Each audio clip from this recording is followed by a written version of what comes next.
Hi everyone, it's Veroosh. Welcome to my channel.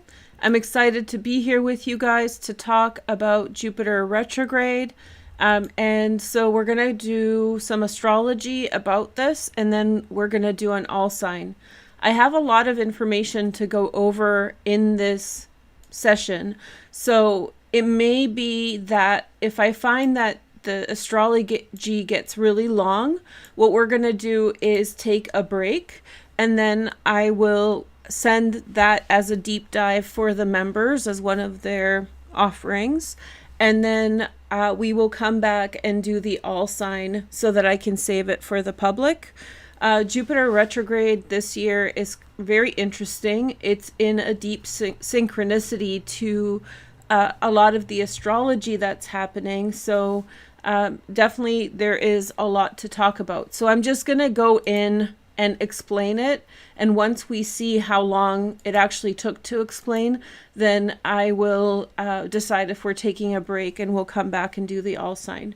So it's a little bit of a chat, but it's interesting, and I hope that you'll like it. So let's get into it right away. So Jupiter begins to turn retrograde on the 10th of October. So it already is retrograde by the time that we're recording this.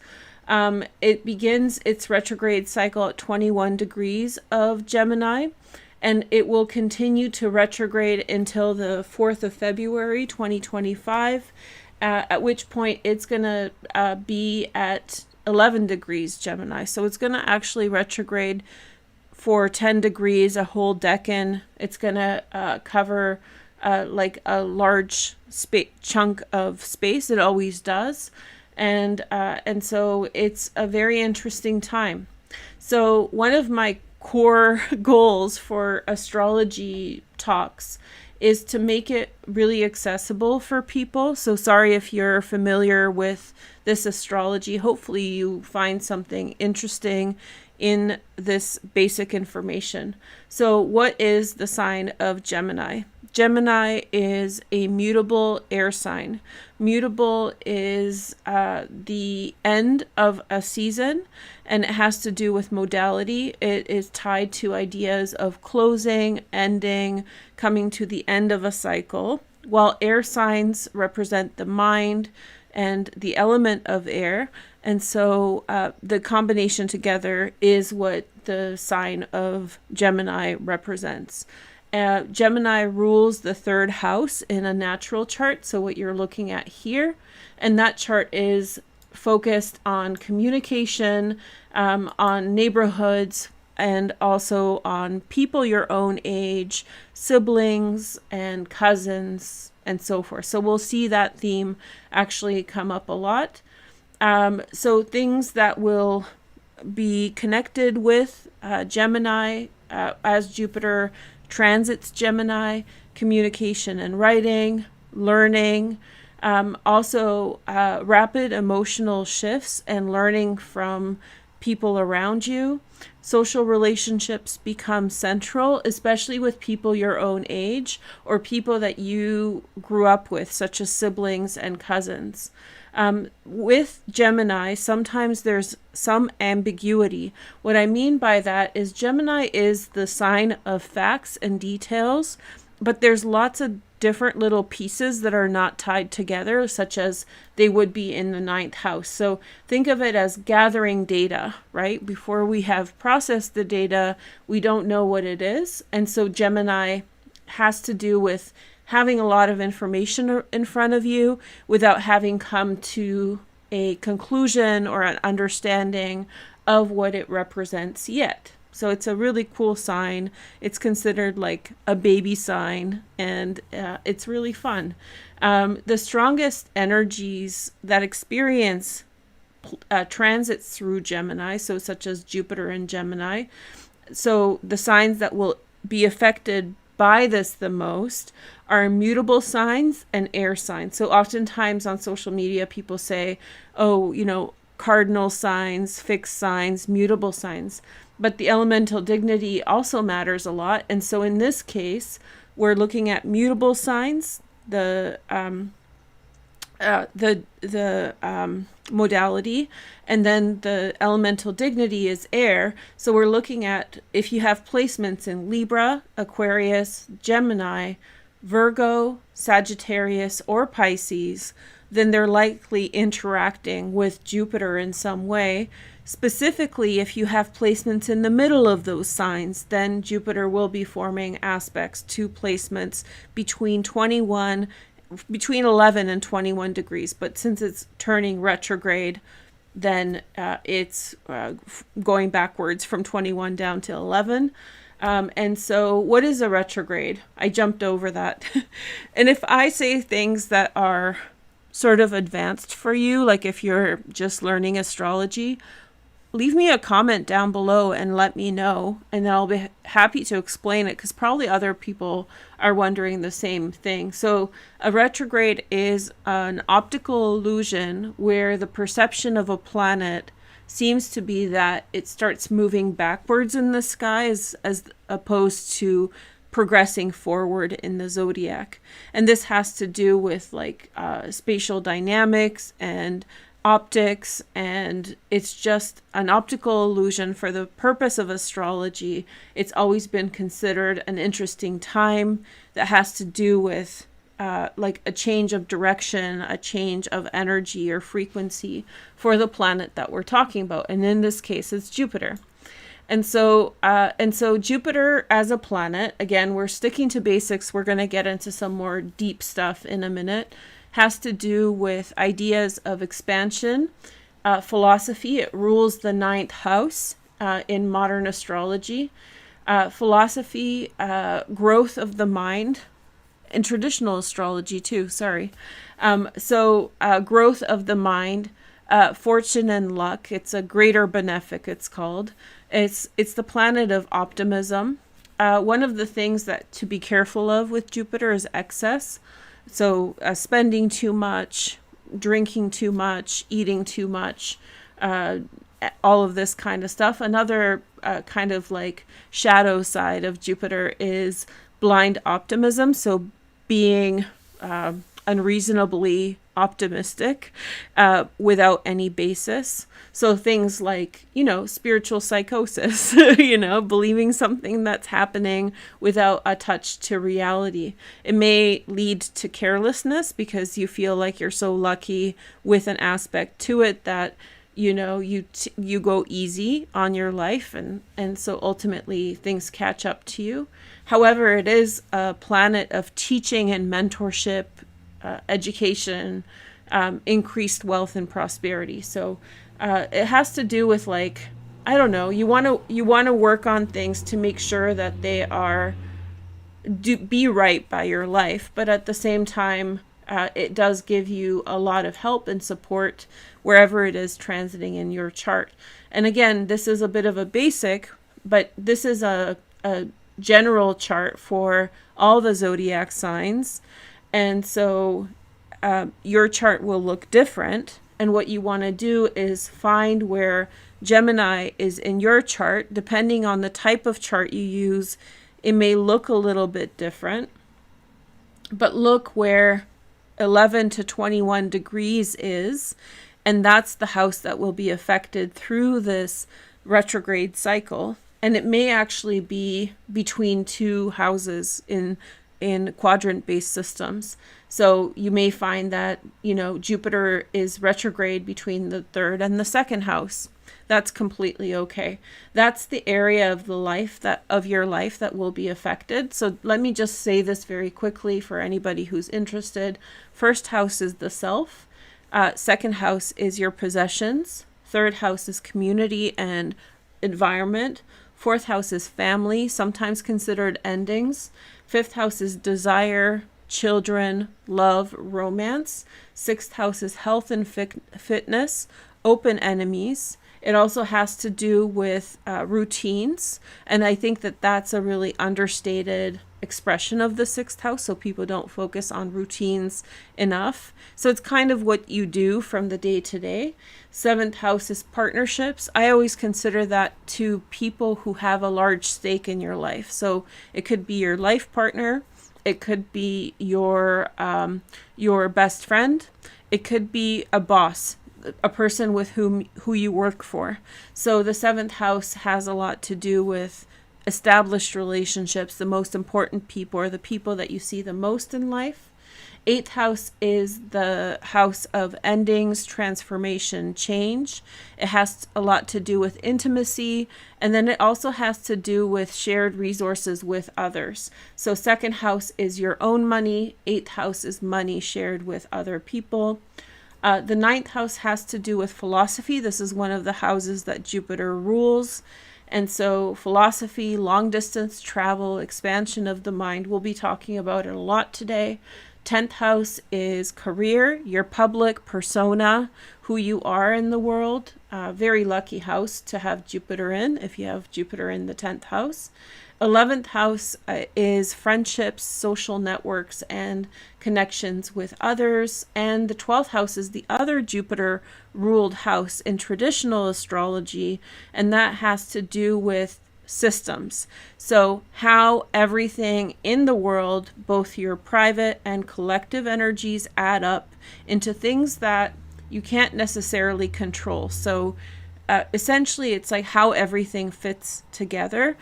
Sometimes it's called institutions or things outside of ourselves, but it is another Jupiter ruled house. Okay, so find Jupiter retrograde in one of these houses or a couple of these houses, or maybe some of you may even have Jupiter retrograde.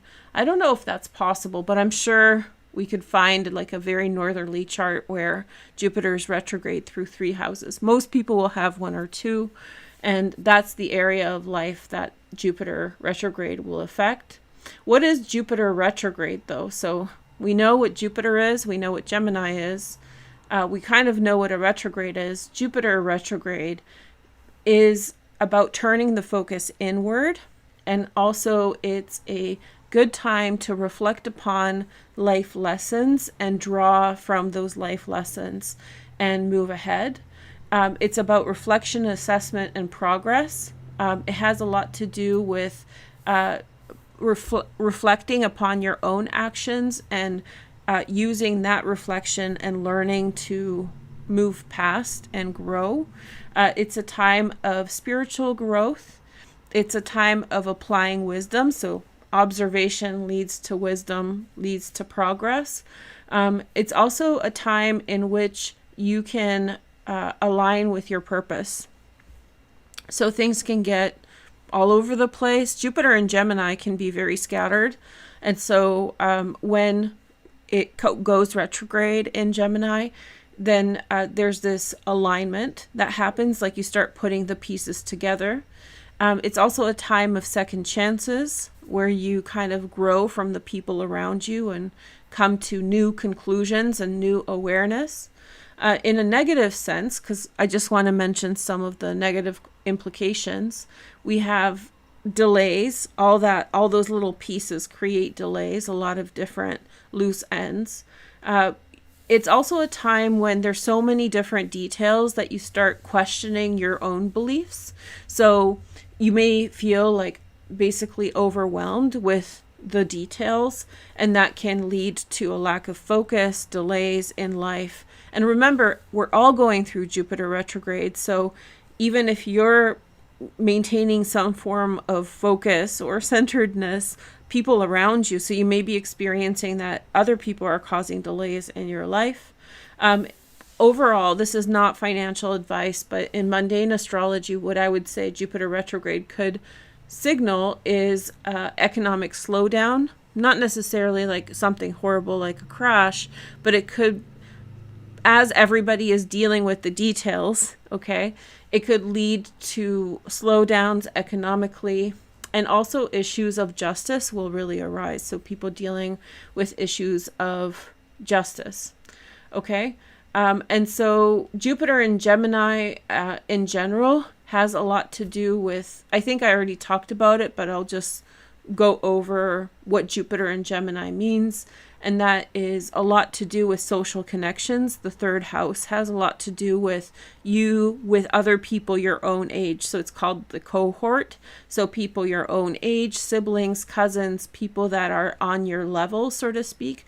Think about your neighborhood, like people who are on the same path as you, maybe generationally, or just kind of have some proximity to you. It has to do with flexible thinking. It has to do with intellectual expansion as you learn all these different details.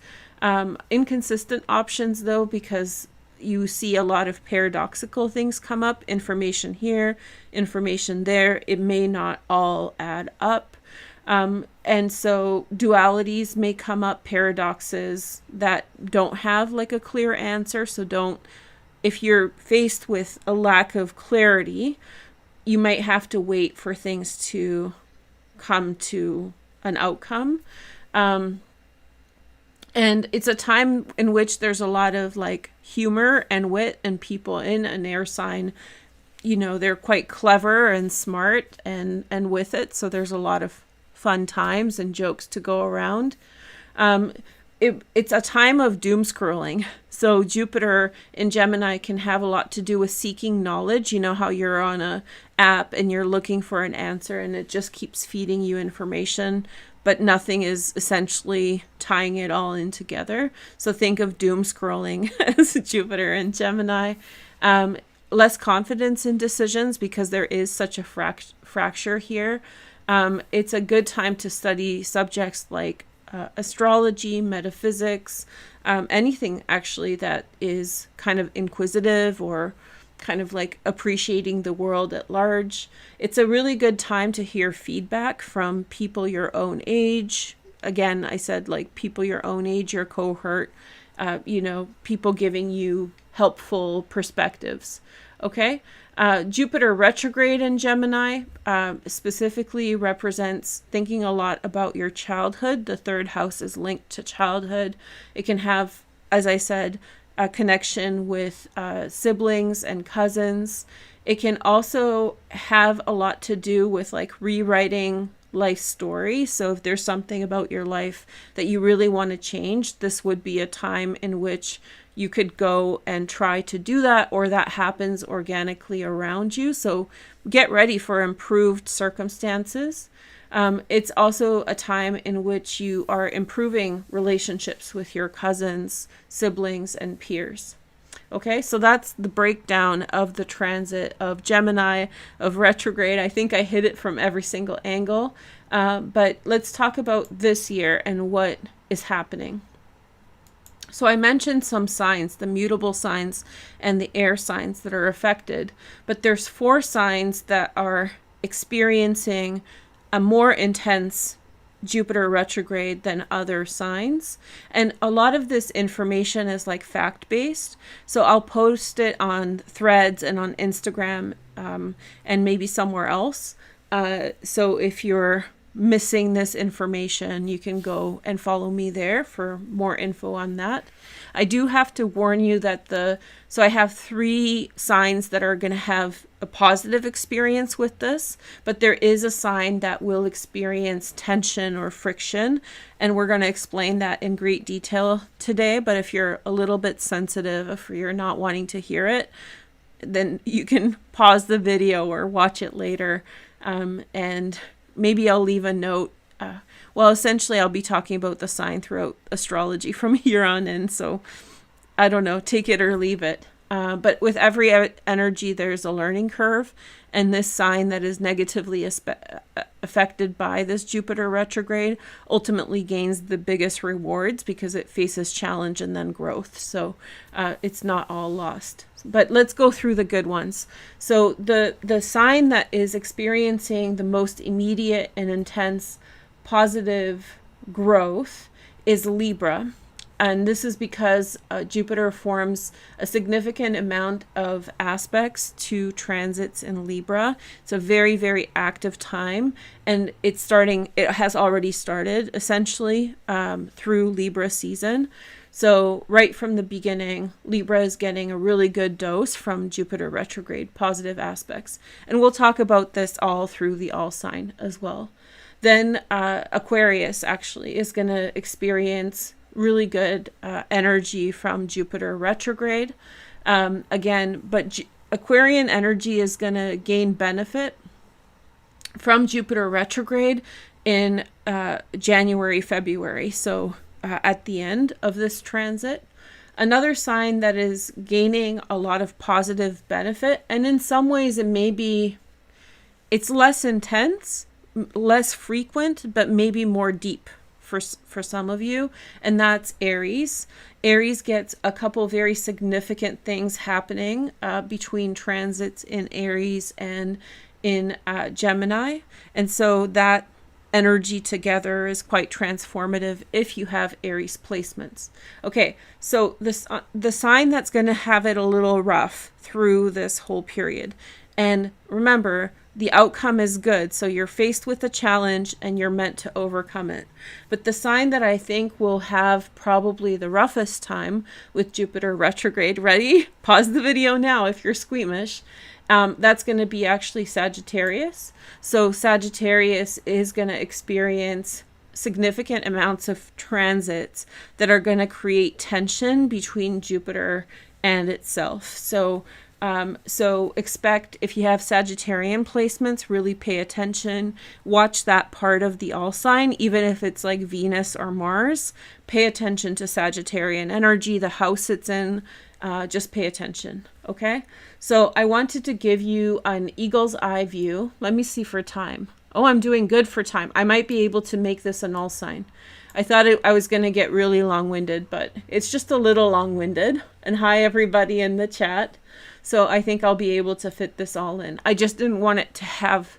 Sometimes I have all the information. I'm like, this is going to get really long, like an hour, which I wouldn't want to make into an all sign, but I think we're doing okay for timing. So let's get into it. And where I share information regarding timing and dates and things like that, I will post them on Instagram, on Threads, and maybe even on the posts here on YouTube. So follow me for those. And you can unsubscribe and resubscribe. I haven't posted in a long time. So if you want to get notifications, you want to tell the algorithm like you want to watch my content, you can unsubscribe, resubscribe, turn on notifications, and like the video, make comments. Don't be shy. It will tell the algorithm that you're interested in my content. So there's like 4 transits that are really key for Jupiter retrograde. And so the first one already sort of started. Well, I'll get to that. One already happened, but let's get to the big one. Tomorrow on October 12th, there is a massive Grand Air Trine between the Sun, the Moon in Aquarius, and Jupiter. This is very, very rare.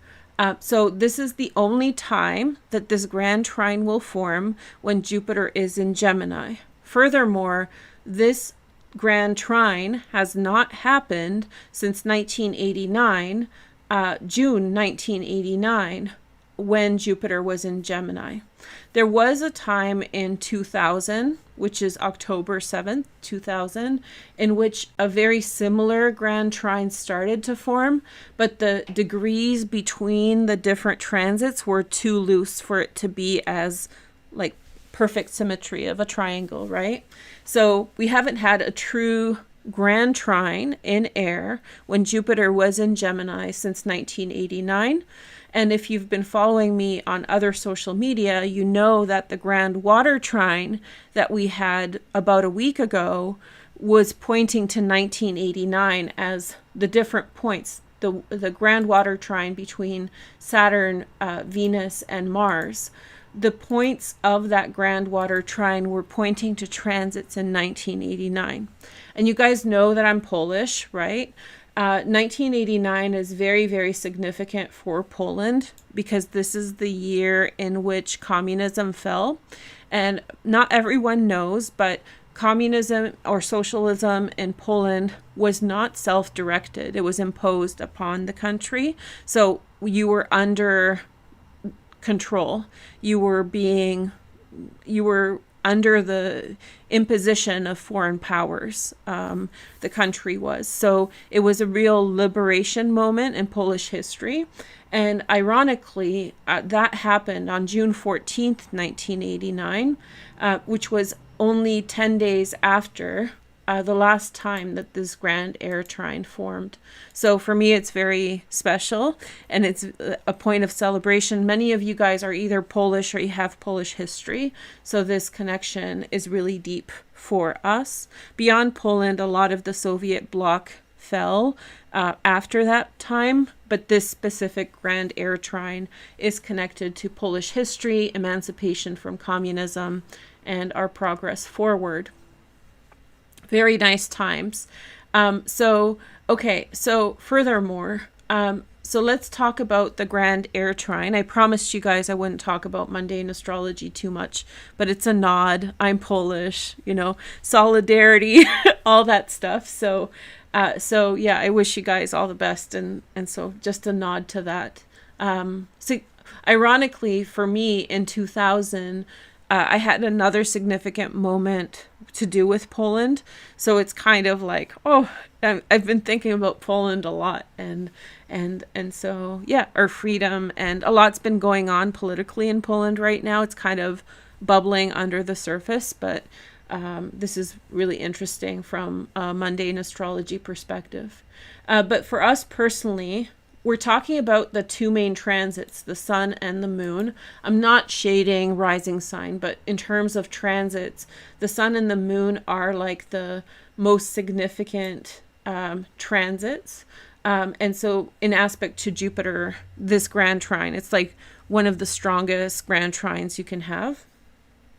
And so the themes connected with this Grand Trine have to do with intellectual expansion, social harmony, creative thinking, emotional detachment, which is really important because emotional detachment in this case leads to clear thinking, objectivity, and the ability to communicate with others to problem solve, which is kind of the theme of Jupiter retrograde.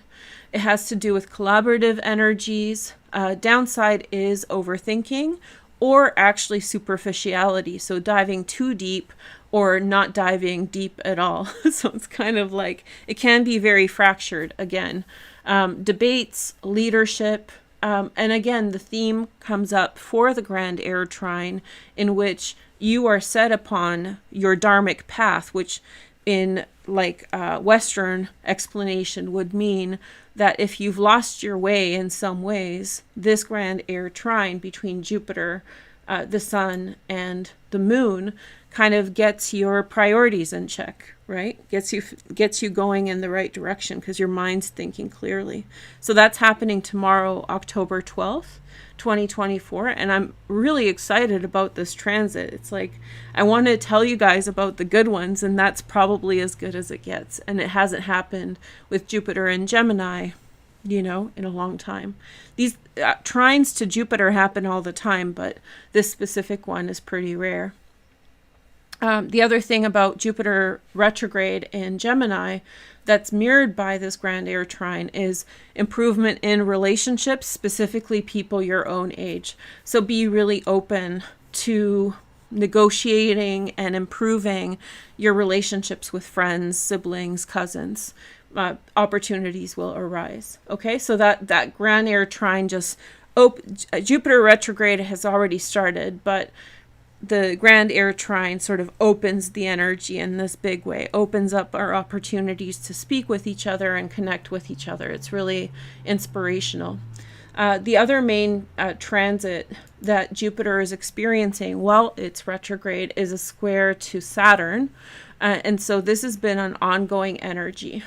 This is a part of something called the Great Conjunction, right? And so this is a 20-year planetary cycle between Jupiter and Saturn. It began in December 2020, and in this springtime and this winter at the beginning of the year, Jupiter and Saturn were forming their last end of its sextile, which is a 60-degree separation between Pisces and Taurus. And we talked about this a lot for the eclipse in Pisces, if you want to learn more about that. But a sextile is like an opening up energy. It's an opening sextile. So it's initiating the themes of the Great Conjunction in Aquarius, in the air triplicity, and taking it forward. Now, through the summer, Saturn and Jupiter formed their first square. And because of the Jupiter retrograde, they're middle planets. So they take a similar amount of time to orbit. How do I say this? They take a similar, relatively to the inner planets and outer planets. They're not exactly the same, but they sort of are the middle planets. And so because of that retrograde cycle, on December 24th, is it? On December 24th, Jupiter and Saturn will form their second square. There's 3 in all, as Jupiter turns retrograde and forms its square. But that approach, because they're somewhat slow moving, is long. So December 24th is D-Day, but there's going to be quite a bit approach. Now, what does this energy entail? So this is called an opening square in the Great Conjunction pattern. And so this is a tension between the old and the new. And we've been talking about this since 2020, but this is the first energy of challenge. So if you want to understand what that means for you, you want to go back to the summertime when the first square happened. And so this continues to challenge the status quo, which is Saturn, with Jupiter's energy. So as Jupiter turns retrograde, it addresses similar issues that were happening in summertime 2024, and then we'll take it forward. We should do a deeper dive on the square of Jupiter and Saturn, and maybe we'll do that separately, but just understand that this is a tension, a challenge to the status quo, addressing things from a different perspective. Expect things to change around you. Things that are stuck are going to be challenged. There's going to be another attempt at changing things. And so hopefully that will push things along. Another aspect, which I think is like the silent blueprint for everything that's happening with Jupiter retrograde, is actually a sextile to Chiron. And so this, Jupiter and Saturn will form 3 squares because of Jupiter retrograde, but Chiron and Jupiter will also form 3 sextiles because of Jupiter retrograde. And so sextiles, as we just mentioned, are 60-degree energy. It's an opening energy. It's very helpful. And with Chiron and Aries, just as a refresh, we're talking about sense of identity and healing that identity. So a sextile between Jupiter and Chiron is extremely helpful. We're looking at social relationships, who you are in the world, how your relationships with others, who they have left you as. You're dealing with purpose. Here you're dealing with your personal growth. So if you feel challenged by life, if you feel held back due to circumstances, especially in social relationships, this sextile is healing them. And so that sextile is actually forming at the same time as that Grand Air Trine that we just talked about on October 12th, tomorrow. So one of the points of the sextile, the first one, happens tomorrow. And this actually creates my favorite transit that we've been talking about so much, which is the kite. So we have the Grand Air Trine, and then we have the kite off of Chiron. And so this, sorry it took me so long to get to my point here, but the general theme of Jupiter retrograde is that of healing relationships through communication, because the kite, which is the foundation of Chiron, where you are hurt, where you feel held back or harmed by social relationships and circumstances, points directly to Mercury. which is communication, and the sun, which is bringing light to situations and improving. So October 12th is really looking like a beautiful moment of transcendence, of obstacles and things that are holding you back. And that is the starting point of Jupiter retrograde, essentially. So the whole theme of Jupiter retrograde is fixing relationships, fixing who you are in the world, and communicating about that to find better narratives, to find better solutions. Jupiter and Chiron will join again on November 2nd. That's going to be their second sextile. And then the final sextile won't happen until May 18th, 2025. This is when Jupiter will be direct. So your story arc for Chiron, and I'll make a post about it on like a short form video, but the story arc starts tomorrow, or October 12th, and will continue all the way until May. I like this sextile, and in some way, I don't know if I've highlighted this enough, but this is the foundation of everything that is happening with Mercury. And so I purposely left Mercury to the end of our chat today because I wanted you to get really familiar with what's going on, and now you can see how it all comes together in relation to Jupiter retrograde. So yesterday, when Jupiter was stationing retrograde, it formed a trine to Mercury, right? So it formed its trine, or maybe 2 days ago, and that was the catalyst energy, communication. And you will see in a few minutes that Mercury is actually like a cornerstone of Jupiter retrograde. So on October 10th, 2 days ago, Mercury and Jupiter trined, which was the catalyst and led us into the Grand Air Trine with the sun and the moon. Very beautiful transition. It's the aha moment. It's basically coming into realization with clarity of mind to find solutions to things that have been holding you back, confounding you. It's really eye-opening, okay?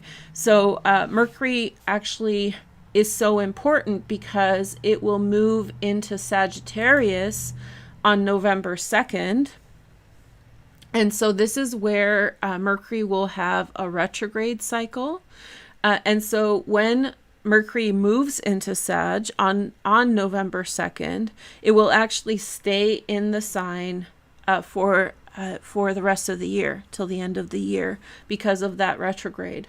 And so Sagittarius is opposite Gemini, and so naturally it will form this opposition. And this is why all the tension on placements in Gemini form.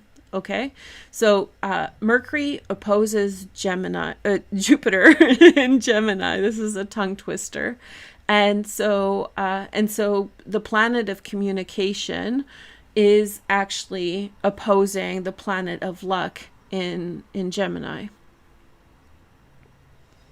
Now, one of the key observations to understanding this energy is mutual reception. This is when two planets are in each other's ruling sign. So Mercury rules Gemini and Jupiter rules Sagittarius, where this standoff will happen. And so therefore it's almost like entanglement, like they're so tightly woven in this mutual reception. And so this means that Jupiter rules Sagittarius and Mercury in Sag from November 2nd onward. And Mercury is already, aspecting and ruling over Gemini, influencing it. So there's a close relationship between communication and the transformative power of Jupiter and Gemini. Okay. So Mercury retrograde starts on November 25th, and we'll talk about that more as we get to it, and we'll continue to December 15th. And so while that happens, it will form, I didn't write down how many. Oh, yes, I did. It will form 3 oppositions to Jupiter. So do you remember I mentioned that Jupiter and Saturn have 3 squares, and Chiron and Jupiter have 3 sextiles. Mercury will have 3 oppositions to Jupiter on November 18th, and we'll post this on short form as well, December 4th and December 26th. And so this is like a very tense dynamic that will create challenges for us in communication. It brings up the problems in relationships that we have and forces us to talk about them. At first, it's going to feel very rocky, but with Jupiter retrograde and Mercury retrograde, I think a lot of people will rise to the challenge and will figure things out with people around them. So it's a communication over relationships that's happening. Starting from now, we get a good start with that Grand Trine and the trine to Mercury right here. And then it's going to form into like a more challenging dynamic in November and December. Very, very helpful. Some of the themes of what's going on are expansiveness of thinking. Mercury in Sagittarius is very blunt, so you will hear people say what they mean. Big picture focus, an ability to learn, debates in a healthy environment. Don't debate people in bad faith. Only good faith debates matter. And this kind of energy is good faith debates.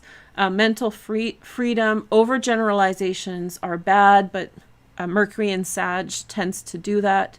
And again, the theme of dharmic focus, which means, focusing your conversations towards a specific goal or task. And so the opposition of Jupiter, this is like a minor observation, but I think it should be noted.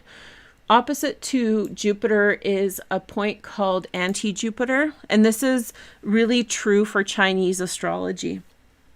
And so this is a less kind of focused on point, but because Mercury is forming these 3 oppositions to Jupiter, it's important. So there's something that's uncomfortable here in Sag, especially between 11 and 21 degrees where Jupiter is retrograde. It's a tension, discomfort, and Chinese astrology would say unlucky. But I think out of that tension will rise a resolution. If we look at Jupiter in the first house in Gemini, so let's put Jupiter in the first house. Mercury is actually in the 7th house of partnership. And so this represents a dynamic of trying to figure out your relationship with someone through communication. So that theme emerges again. The other thing, and sorry I haven't done a post about this, I will. We have a second moon, right?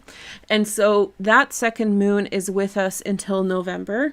But I don't know if you guys know this, but the second moon entered orbit at about 15 degrees Sagittarius.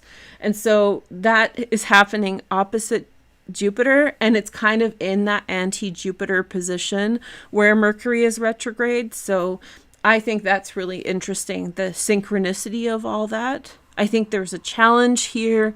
There's some kind of conflict, but there's also conflict resolution. There's a narrative of perseverance and coming through things and rallying and improving. By the way, the second moon is not in the one position the entire time. Its orbit is kind of like a horseshoe and it moves super fast. So its actual position changes very, very quickly. So it's not necessarily there. But I was really aiming to do a video on the second moon for you guys. Let me know in the comments if you're interested on that and we can kind of talk about it further. But its entry point into orbit was either 11 or 15 degrees of Sagittarius. I'm not sure about that. Okay.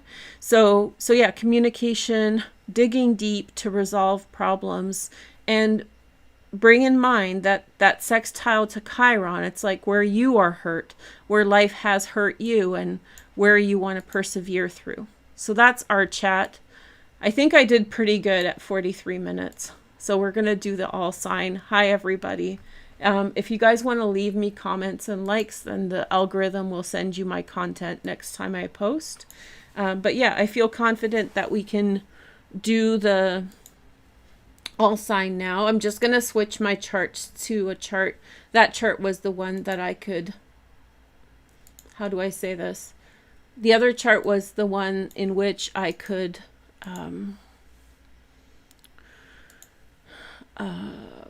switch dates. I forgot to because I was so focused on getting through it. And again, if you guys have any questions about what we talked about, then please let me know in the comments once the video is posted.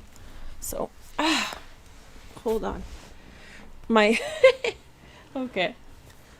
You guys know that I'm a floor sitter, right? This is all done on the floor. Okay.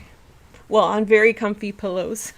Okay, so let's do this. Okay, so sign by sign, we'll give you messages for your sign. Watch for your sun, moon, and rising. And like I mentioned, if you have placements in Sagittarius, whatever that placement is, you may want to watch Sagittarius regardless. Okay, so let's take a look. We have Virgo first. Hey, Virgo, the energy's coming through for you. Okay, let's see how this Jupiter retrograde is affecting Virgo. Of course, that's a square, right? It's in the mutable square. So Jupiter retrograde is happening in Virgo's 10th house. And so I think that there's an element of fear that's influencing everything. So a fear of potential things happening, Virgo. So you're working through, why is this? Hold on. Let's see. Hold on one sec, because my chart.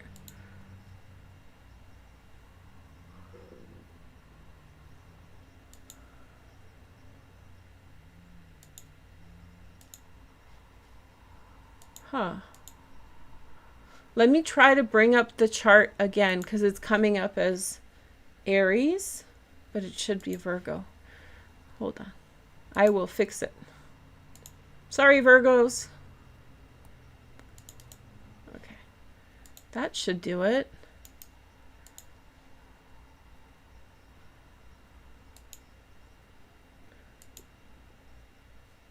That is so strange.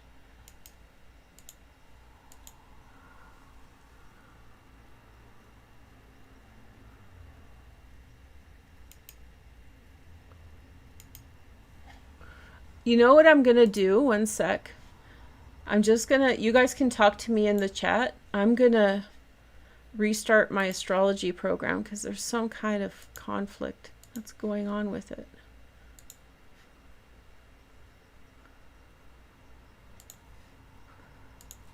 It's showing up as Aries instead of Virgo, which is totally okay. I will do, sorry for the interruption, guys. Leave likes and comments if you want to while you're waiting. Okay.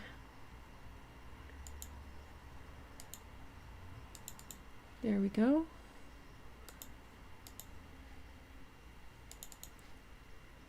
I've never seen that before, so I don't know how to fix it. Hold on one sec. Let's see if this works. This should work. It was showing on my computer screen the proper sign, but for you guys, it was displaying the wrong one. There we go. Yay. It's like, I feel like so techie when I fix simple things like this. It's like, I'm ready to code. I'm just kidding. Okay. So it's a really good feeling. It's like small accomplishments. Okay, Virgo, sorry for the interruption. Let's start again. So Virgo, sun, moon, and rising. There's something to do with fear of endings, which is Chiron. There's an insecurity there. And everybody's experience will be somewhat different, right?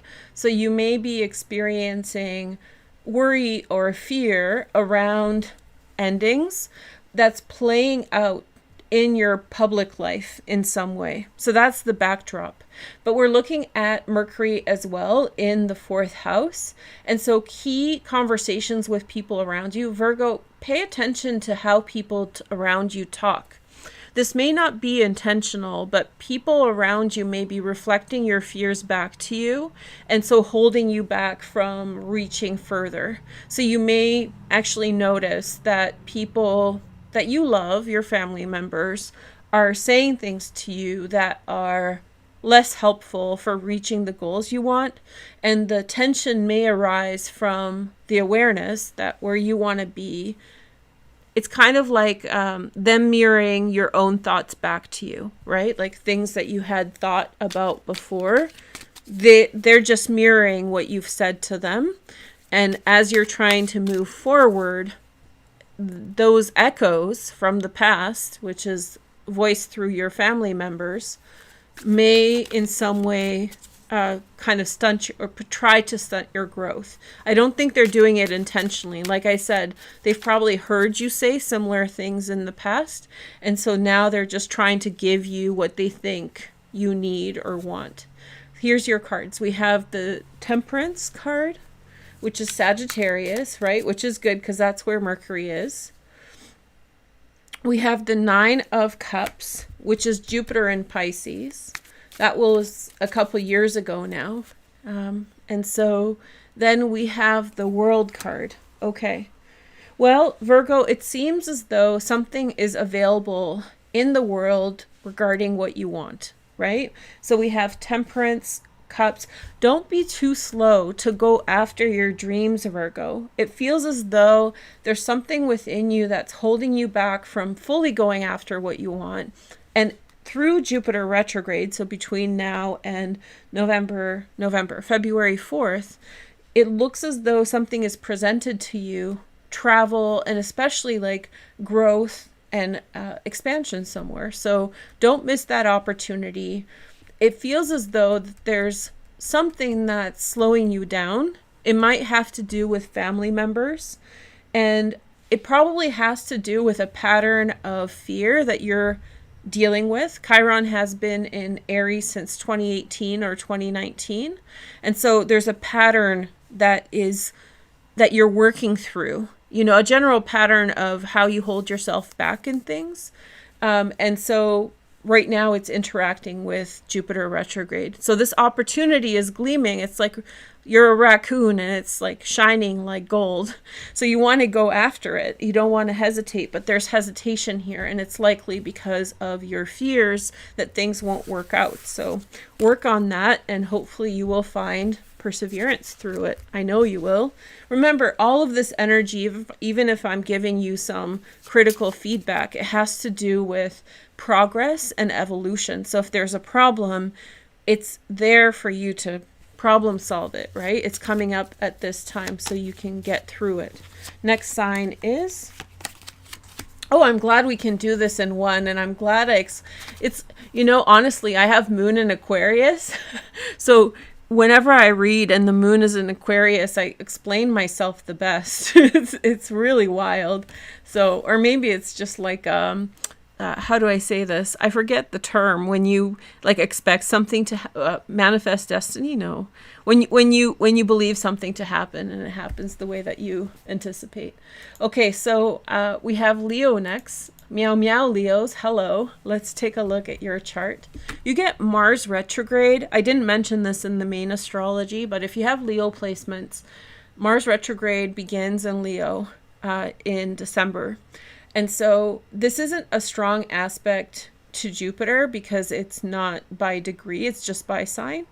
It's not a huge influence on how Mars will affect you. We'll talk about that separately, okay? So let's talk about the general energy of Jupiter retrograde. You're getting really huge signals from friends and from people who you like, especially October 12th. If you're watching this after October 12th, refer back to October 12th. If you're on October 12th, pay attention. Valuable info. It's almost like October 12th is like the gatekeeper, like opens the door, the portal. You guys love that word. Opens the portal towards like getting really far. So it's like a really good start. That's why I really like this Jupiter retrograde. I think it starts off on like a really nice note, and I think it will continue. And as Mercury moves into Sagittarius and that opposition forms, I just think it's like a really good start. So Leos, look to your friends. And especially if you have someone that's core, like a close friend or someone you're very close with, hear what they have to say to you. Somebody indirectly, without planning, you may ask them for a tarot card reading, but just listen to the things that they say. Some of the most psychic people in my life are not readers or astrologers. They're people who I'm very close with, who share their unedited thoughts with me, and those thoughts are actually my oracle. So look to people not based on what they know, but people who you feel very close with. You will get powerful insight and information. Overall, I think that for you, there's like a struggle that you're confronting to do with trying to be someone in the world and not abandoning the people that you love. And that's a huge theme for you. So it's that fear that if you truly go after something that you want, you're going to let people down. And so maybe you're holding yourself back from achieving those things or trying for that goal. And so a Jupiter retrograde, and Mercury retrograde will help you figure out, get around that in some way for yourself, like fit people in who you love into your life better, so that regardless of where you go and what you achieve, they're going to be there with you. It's a very nice theme. I'm really liking this Jupiter retrograde. Can you guys tell? I was like, with the astrology of the last few years, it's been kind of like slim picking for good energy. I'm like, oh, this is really nice energy. So we have 8 of Cups. That's Saturn in Pisces, by the way. We're not going to talk about Saturn a lot today. I know there's a square, but we'll do a Jupiter-Saturn square video separately. We have Queen of Swords. I think Mercury is much more central to this Jupiter retrograde because of that mutual reception and the opposition. King of Wands. Okay. Well, Leo, I'll say it this way. Some people you will lose. Some people will come into your life. They will no longer feel the same, and you will lose. Through the Jupiter retrograde, you may experience some of that. Relationships that are no longer there. They're no longer relationshiping. And this could be friendships or other types of dynamics. And that information is coming to you. Honestly, it feels like a relief, because I feel like it's been kind of like a ball and chain. You've been holding on despite the fact that things have become very hollow in that relationship. It's kind of like an acceptance. It's a separation. It's a freedom of attachment. Or if you're very worried about somebody's well-being, then it may come to a time when you feel less affected by it. You might be feeling less brought down by it. So in other words, you're not so attached to those feelings of hurting someone, of letting someone down, and you can truly step into your own truth, your own path, your own way, and therefore find people that are like-minded.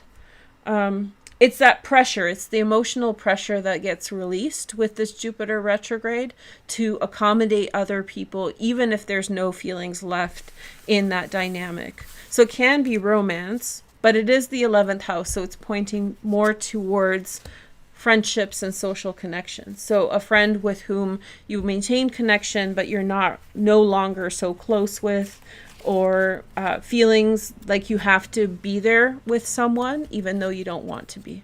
Next we have Scorpio. Hey Scorpio, let's take a look at your energy through Jupiter retrograde. Scorpio. I was looking for Jupiter. Okay.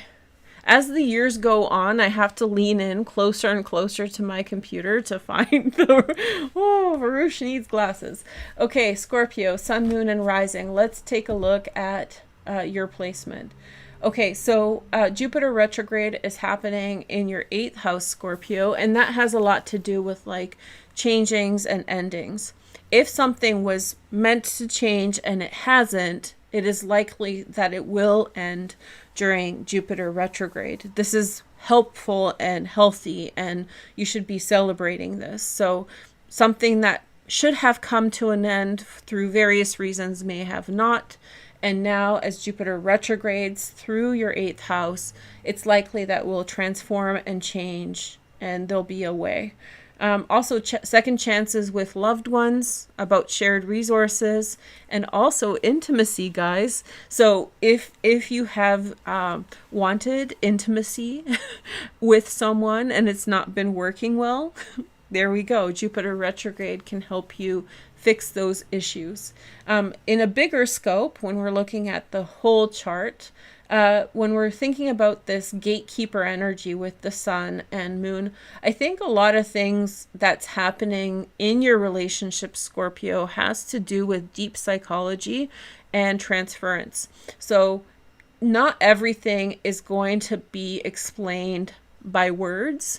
A lot of it has to do with the vibe. So some people come online, say, you get this, suddenly you get an ick. You guys have heard that like someone who you really once liked says something or does something and you can't put your finger on it. Maybe it's not like something horrible, but then you just don't feel the same way that you felt about them before, and your emotions change.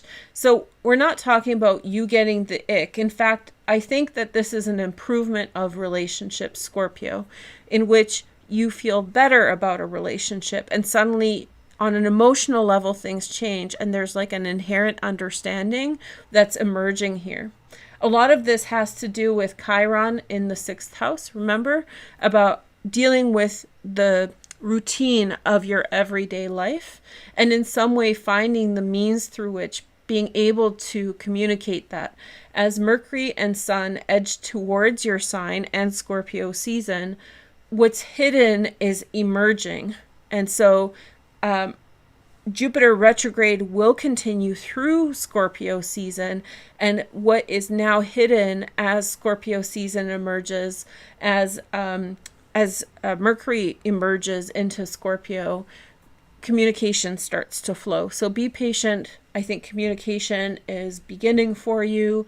It has to do with changes in your relationships, transformations that were necessary, but may have not happened. So you get a second chance. It might be a better time to talk now than it was before.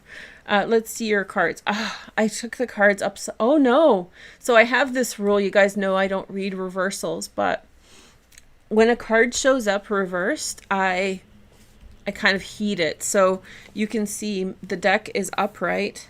Yeah, all the cards are upright except this card. So there was 12th house is notorious for gossip, and you have Lilith there. Miscommunication, smear campaigns, Scorpio. There is some kind of information that 12th house is a lot about things you cannot control, like the synergy or the nexus of everything around us. This is where we are at a mercy to the structure and order. It's the joy of Saturn. So we're humbled here in the 12th house. And so gossip, rumor, smear campaigns, they will all work themselves out. Okay, but that's what and see, there's the Chariot, which is overcoming. That's Cancerian energy. That's where Jupiter is heading. Look at your story arc as a bigger picture, Scorpio. Don't get caught up in dealing with the details at this time. There's a lot of Scorpios are about to get like 3 years of just booming energy. So you just enjoy your boom. Over and upward. Queen of Wands, sorry, Sag, Leo, or Aries. And so we want to look to Sagittarius for that, right?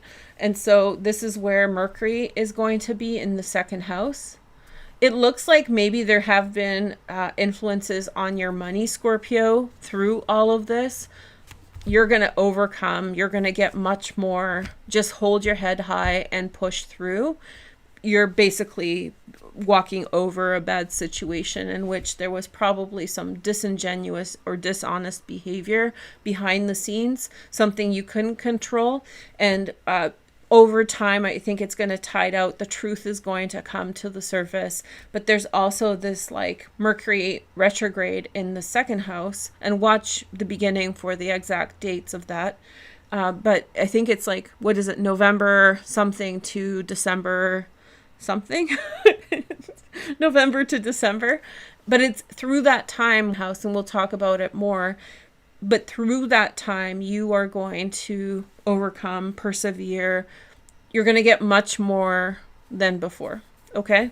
You're going to be happy. So your money is going to be affected positively by all this. Okay? So thank you for watching. I'll see you again. The next sign is... Okay. The next sign is Capricorn. Hey, Capricorn, let's talk about you. So Jupiter retrograde is not in deep synergy with Capricorn placements, but maybe something else. It's essentially happening in your 6th house. Well, this has a lot to do with routines. A lot of themes for Capricorn is achieving a goal that you had set out, and Jupiter retrograde in this position will help you to figure out a reliable way through which to do this. So you will achieve your dreams. You will achieve what you set out to do. When we look at the Grand Air Trine between the Sun, the Moon in the 2nd house, and Jupiter, look for October 12th for insight into exactly what you need to do to achieve your goals. This is a really good transit for business. This is a really good transit for money. You have some complications in Libra in your 10th house right now, Capricorn. And so you just need to be really patient and ride it out. But good energy is coming in. So if you are facing conflicts in your public life, or if there is energy that you're at the mercy of, like other people's choices and decisions, this Grand Trine is going to help you a lot. We also want to focus on Chiron, right? Which is something to do with your family led you into your current circumstances, like a pattern or a conditioning that led you to the choices you're presented with now. It could be like a domino effect. Something to do with your family caused you to make concessions towards something that's happening in your career or your public life. And now you're living the consequence of a long domino effect from your family. So figure out what that pattern is, and you will have the opportunity to kind of get around that in some way. Mercury retrograde happens in your 12th house. People behind the scenes will be saying nice things about you. It's not like a smear campaign like with Scorpio. Scorpio's chart looks like there's a smear campaign, and especially with the card I picked, it looked like there was conniving.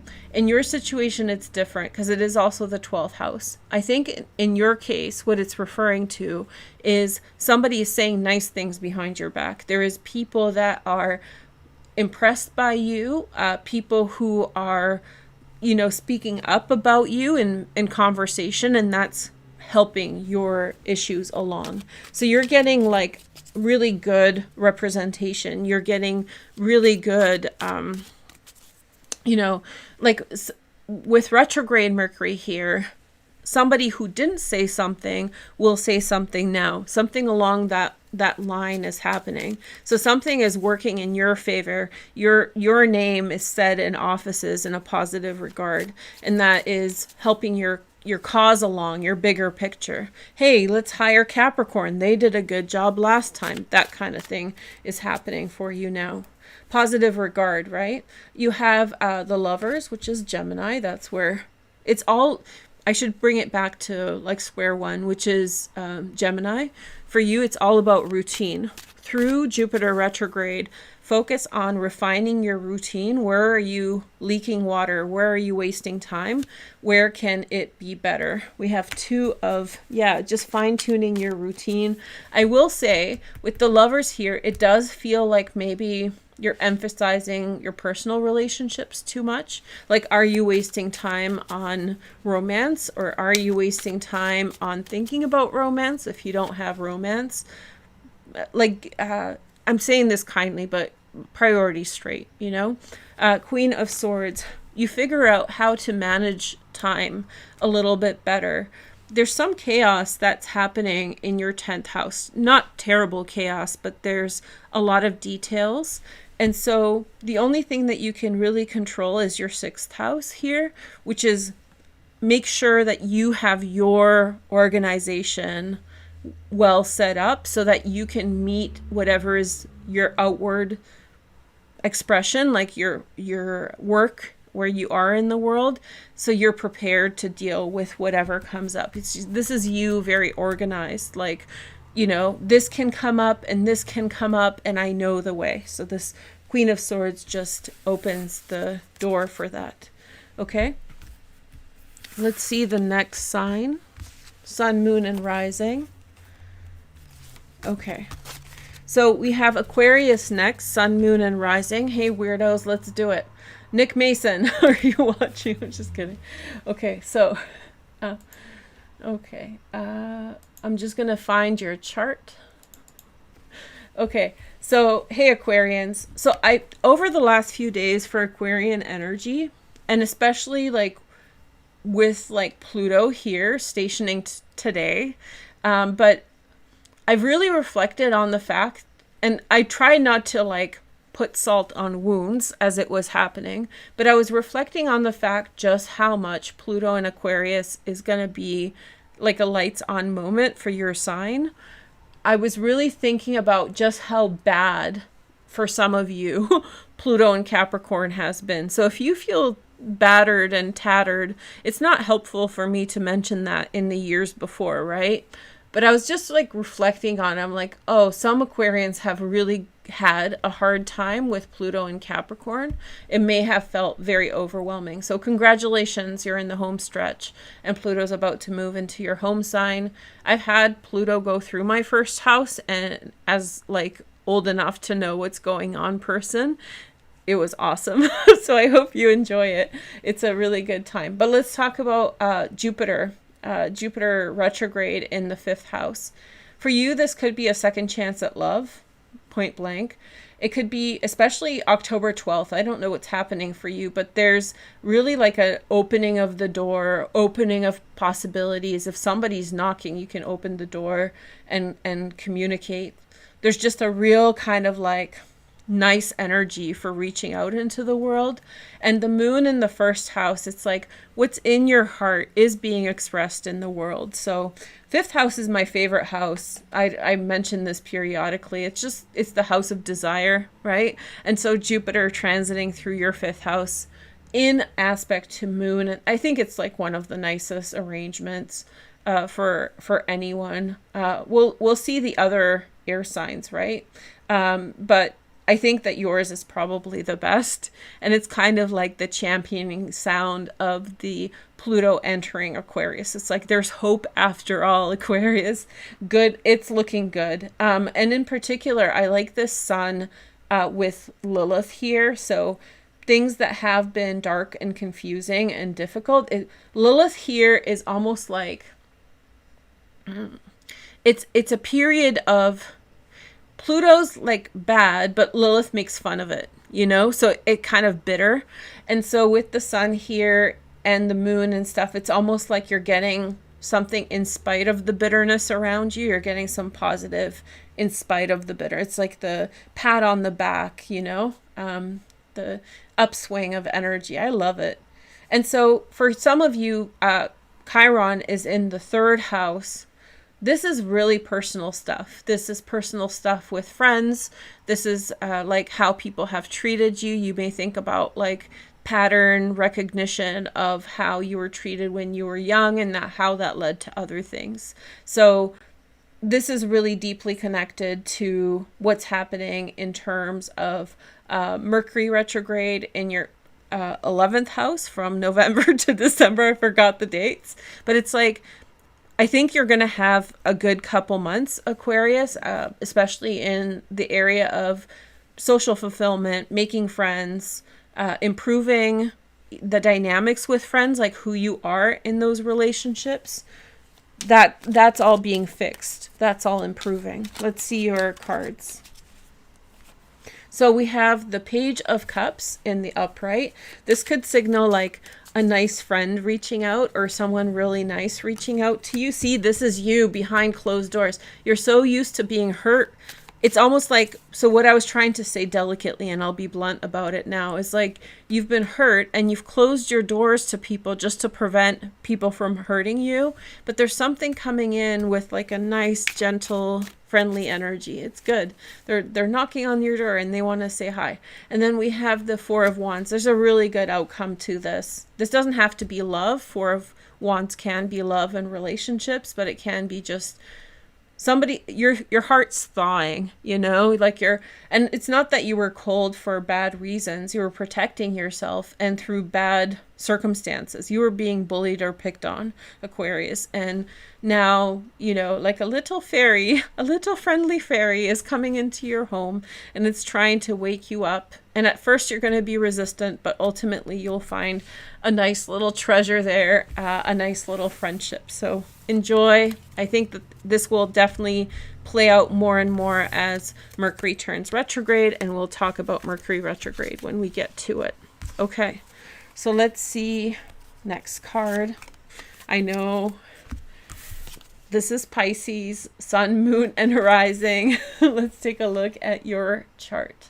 Let's get weird. A double whammy, Pisces and Aquarius. How am I going to handle this? Okay, so Pisces, hello. How are you? So we start off this Jupiter retrograde in your fourth house with a Grand Air Trine to the sun and the moon. I love this aspect so much. When I found it, I was just like, this is so beautiful. This is so like what we've been needing. So I hope you're enjoying this energy. Jupiter retrograde through the fourth house really has a lot to do with family relationships. You know, kind of maybe asking family members to stand up. Look, you have the Ten of Cups on the bottom, which is a good omen. Just improvement, like, I wish you would call me more. I wish we would talk more. I wish we could go for a walk together. So this is the kind of stuff that Jupiter retrograde in the fourth house, bringing family together, articulating, Pisces, some of your feelings, and we'll see the big theme of articulation as Mercury turns retrograde in your 10th house. In fact, what's coming up, and this is maybe more intuitive, but like Mercury in the 10th house retrograde, what if like the outside world has shut you down towards your family? Like you just got shut down so much communicating your experiences, Pisces, to the world at large that it's affected your entire life, and now you're not talking to your family so much. And so this Jupiter retrograde opposition Mercury retrograde in Sag may in some way kind of wake you up. It's a little spring thaw on a fall day. It's nice. It's nice. But it starts with the moon and the sun. There could be something being removed from your life that's holding you back from all that with that Grand Trine in air in your 8th and 12th house. It's something that you know that needed to happen, and it's happening now. There may have been a lot of confusion or push and pull energy around it. That's all of the transits here causing a lot of tension, a lot of kind of like a salt shaker shaking. Theme of money may be a part of all this. Money is improving with the Grand Air Trine. And I think that the ongoing issue in your chart is Chiron in the 2nd house, which is issues to do with money. Whether it's by your own choosing, by your own doing because you've been conditioned, or outside influences that you have to deal with that are financially restrictive. And so it's frustrating Chiron, but it's one that is being helped by your ability to reach out to family members, to talk with them about what's happening. And the relationship between Jupiter and Mercury in the 10th house. You know what I think it's going to do? I'm playing it out in my head, like how they're interacting together. I think that what is actually happening is that you've been silenced by the outside world. You've internalized it and stopped talking. You've stopped talking to your family, and by doing so, you've become even more isolated. Even if you interact with them, you're just not sharing as much. And so now there's this kind of shift that's happening that's causing you to have to focus on money, your own money a bit more, and be more protective of your own money. And in turn, all of this like forcing you to talk about things is causing you to actually improve circumstances with other people, not your family members. So it's kind of like echo, because it is a mutual reception between Mercury in Sag and Jupiter in Gemini. So they're, like I said, it's an entanglement energy.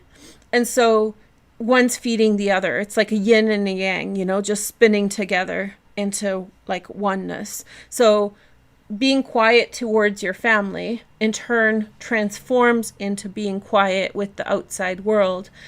But then there's like an opening up, because you can't, no man is an island. And so therefore you can still stay quiet. You can still do that, but somehow it becomes more functional. So you're not so isolated. So you can make that bridge, not only with your family members, but when Mercury turns retrograde here, with people around you, you know, people in your outwardly life. I like this for you a lot. This is my David Lynch. I don't know if you guys seen my reel about that. The ocean of the subconscious. Sorry if this got really abstract. There's this, check out my Instagram, and there's a joke about Piscean readings, how they get sort of like metaphysical or like ambiguous. So sorry, that's the weird. Okay, so we have the Ace of Pentacles. Opportunities in your outside world. It made me happy for you. You will talk more with family. You will talk more with other people. There, I said it. And it has to do with improving your money too. So we have the 9. See, both Pisces and Aquarius have had it. Maybe that has to do with Pluto in Capricorn, because Pluto is like, I'm going to take the lead. I'm going to be the one talking. And Aquarius and Pluto have a lot of similarity to their sign. They're sitting to the side and being like, will this guy just be quiet? Like, let other people express themselves or talk. So there's this energy here of you hunkering down and being kind of fed up with the environment. And so I think that something like a financial opportunity is motivating you to come out of that a little bit more. Plus, I don't think you're like a lonely sign. I think you can handle aloneness and all that. But ultimately, I do think you care very much about other people, and you can only hold that for so long before you want to come back. 10 of Swords, which is Sun in Gemini, which is where Jupiter is in the 4th house. Yeah, I do feel as though for Pisces, there is a holding. There's something that needs to be broken. There's a trust that was broken that needs to be mended. There's a like no-go zone with other people.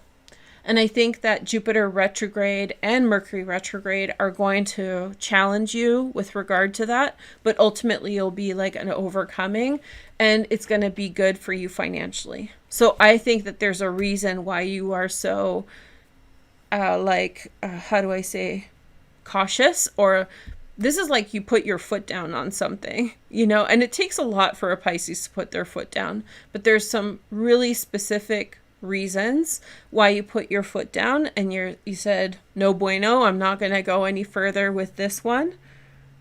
But I think that time has passed, and now you're seeing how you hunkering down is a detriment to your well-being. And so you're now incentivized by an outside factor, something to do with money, to maybe change your approach. You know that saying that like we do certain things to protect ourselves in certain situations, and as time progresses, those things transform into like things that actually harm us. Always consider whether the behavior that you're engaging in that was maybe once helpful, if that's still serving you, because we go into autopilot and we think that, you know, it's still helping us, but ultimately it could be like causing more harm than good. So something that helped you at one point in time may not be the helpful energy that it once was. Okay? So challenge to your environment, but money along the way. Okay? So yeah. But the nicest part about that, Pisces, is definitely an improvement in communication and closeness with your family members, which is always good. Okay. Ready? Okay. So we have Sagittarius, Sun, Moon, and Rising. Let's take a look at Sagittarius next. So Sag, I warned you guys, everybody should be watching Sag. I'll check the video later to see if everybody's watching. All of you should be paying attention to Sag because this is a stress point. So what I was saying was this opposition with Jupiter, you see, it's all to do with relationships. And Mercury is going to transit through your first house from November to December. And so Jupiter's retrograde cycle has to do with partnerships for you, Sag. It starts off with a really beautiful Grand Trine. This gets you socially moving. Which sign did I think I told Aquarius that their Grand Trine was the best. And I think I stand with that. But yours is really good too. It's hitting like all the right social connections. This could be suddenly you're invited to like social functions, you're interacting with people a lot more. Something gets moving in your social sphere. So it's nice. There's an improvement in your partnership as well. So where there's been restriction with regard to your partnership, suddenly things get moving. And as Mercury turns retrograde in your first house, the things you have said suddenly start changing, and you have a capacity or an ability to take something back, a second chance at improving communication, say something to someone who you didn't get a chance to say something to. It's just a general improvement. And yeah, one of the things that's motivating you, remember I told you guys in the astro part that Chiron was sort of the blueprint or the backdrop. It's in your fifth house. Some of you are feeling very sad and lonely right now. That's the Chiron since 2018. And so you may be experiencing, it's like the circumstances that you're dealing with, it's a catch-22 because you have to choose this path for self-esteem issues, like for your betterment. But at the same time, you're such a social sign that when you have to cut a lot of people out in order to get those needs fulfilled of self-esteem, it's like a hard sacrifice to make. And so the blueprint or the background of Jupiter retrograde in your seventh house is, I think many of you are missing the social life. I think many of you are have been without or having to like weed people out, all of those things. And so you get this real nice burst of social energy on October 12th. And then as the retrograde continues, it's going to be a lot about talking with others, about your needs for relationships. The real positive thing about Jupiter retrograde in the seventh house is that people who you have missed, who you should be friends with, who you didn't get an opportunity to connect with, and you're like, darn, why didn't I call them? Why didn't I this and that? When Jupiter's retrograde, you get second chances with people. I think you're about to go through like a bit of a social movement phase.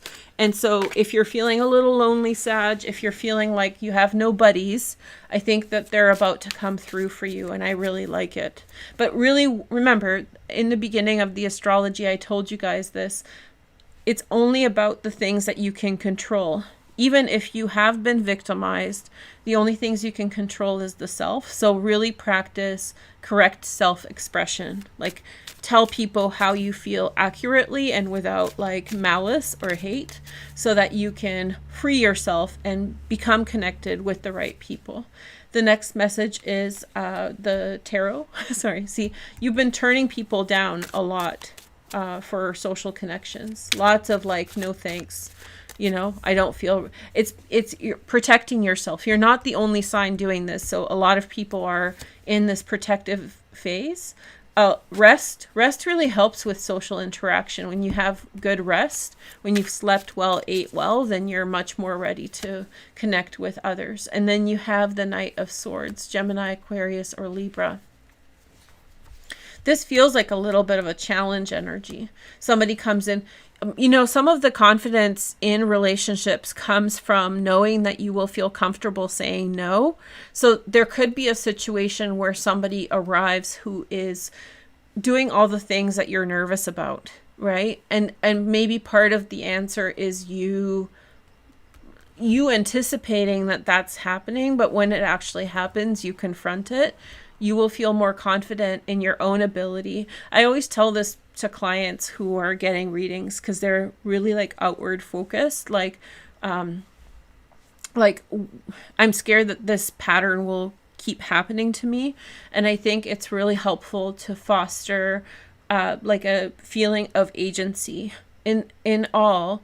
It's not your fault if bad things happen to you, but you have to have confidence in yourself to say no and to choose the right path if something happens. So we all step in mud sometimes. And so it is your confidence to know what to do when you step in mud.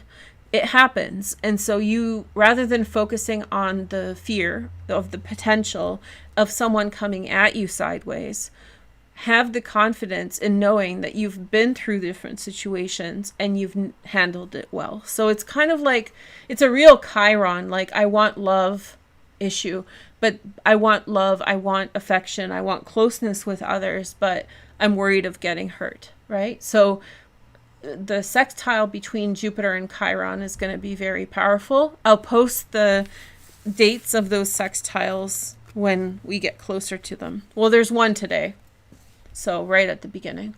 So Chiron sextile Jupiter on the 12th. It's already happening, but we'll do more content dedicated for this. But you can do it, and it is within your power. Enjoy the Grand Air Trine. Whatever social situation that you're drawn into, go for it. Enjoy yourself. Have fun. Next sign is, we have Taurus, Sun, Moon, and Rising. Taurus. But yeah, I told Sagittarians before, sorry, Taurus. I told Sagittarians, like, you are getting the tough one this time. Everybody gets a tough one here and there, but yours is the tough one this time. And it's probably tough now that I'm looking at it because it's hurtful and it's really personal. You know, it has to do with like really being hurt by others or really being hurt in personal relationships. And remember, it's tough, but you work your way through it. And on the other side is like a happy ending. Okay. So I promise that. So keep at it and go with the feelings of wanting to be social when you have them. Okay. Taurus, Sun, Moon, and Rising. I'm going to take a sip of water since you guys told me it's not annoying. Okay. Taurus, Sun, Moon, and Rising. Let's take a look at your astrology. Okay, so Jupiter is retrograde in your second house, second chance at money, financial opportunities. One of the undertones of Jupiter retrograde in Gemini is to do with financial matters, improvement of financial issues, especially through balancing it out through social circumstances. So it's not just money in and of itself. It's like forming the right connections to make the money you want. Now, the Grand Air Trine forms in your 6th house and your 10th house. There's a desire here, Taurus, with Moon in the 10th house that you're going to feel on even October 11th and the 12th. You're going to feel a desire of what you want, and it's all about figuring out how to get it. The Sun is in the 6th house. This is all about patterns, and like I said in the beginning, you can only control yourself. So focus on how you can improve your daily habits, you know? So are you wasting time on social media in the morning? Are you doing this or that? Is there any way to improve that? There's a goal here that you want to achieve. It's achievable, and as Pluto enters your 10th house, you can get it. A lot of this has to do with belief in yourself that you can get it, and matching your actions. Are you not matching your actions to your beliefs because you doubt that you can achieve it? And so ultimately you will have confidence that you can achieve it. But what I'm talking about here is taking a quick path or the initiative and getting it done quicker. So go after your dreams now, Taurus. It's very, very strong energy for you with regard to that. A lot of this has to do with maybe some kind of a negotiation or contract with someone else. Mercury retrograde in your 8th house and Jupiter retrograde in the 2nd house. This is about pulling money into your domain. So shared money might be outstanding with someone else.